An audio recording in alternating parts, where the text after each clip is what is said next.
कसूर में भी मवेशी मंडी कायम कर दी गई। व्यापारी दूर दराज से अपने जानवर मंडी में लेकर आए हुए हैं। खरीदार ना होने की वजह से व्यापारी परेशान हैं। मजीद जानते हैं नुमाइंदा बोल न्यूज आसिफ जावेद से, जो इस वक्त मंडी में मौजूद है। जी आसिफ, बताइएगा।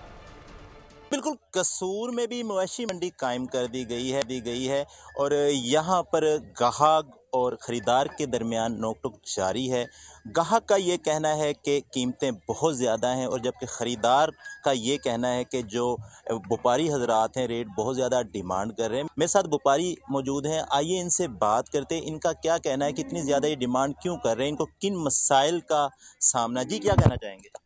जी, मैं ये कहना चाहूँगा, ये जो बछड़ा है मैंने आज से 1 साल पहले लिया था।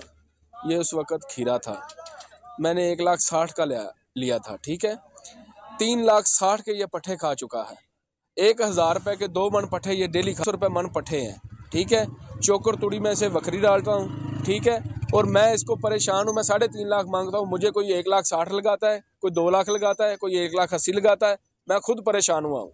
जैसा कि व्यापारी का ये कहना है कि जो ये मेरा जानवर है ये 3.5 लाख रुपए का चारा खा चुका है और जब मैं इसकी डिमांड मैंने 4 लाख की है तो जो कस्टमर है, कोई कस्टमर इसका रेट 1.5 लाख लगाता है, कोई 1,70,000 रुपये लगाता है। डेली का जो मैंने इसको चारा खिलाया है 1,000 रुपये का खिलाया है। अगर मुझे इसकी कीमत नहीं मिलती तो इसमें मेरा क्या कसूर है? इनका ये भी कहना है कि जो कस्टमर यहाँ पर आता है वो चाहता है कि जावेद, आपका बहुत शुक्रिया।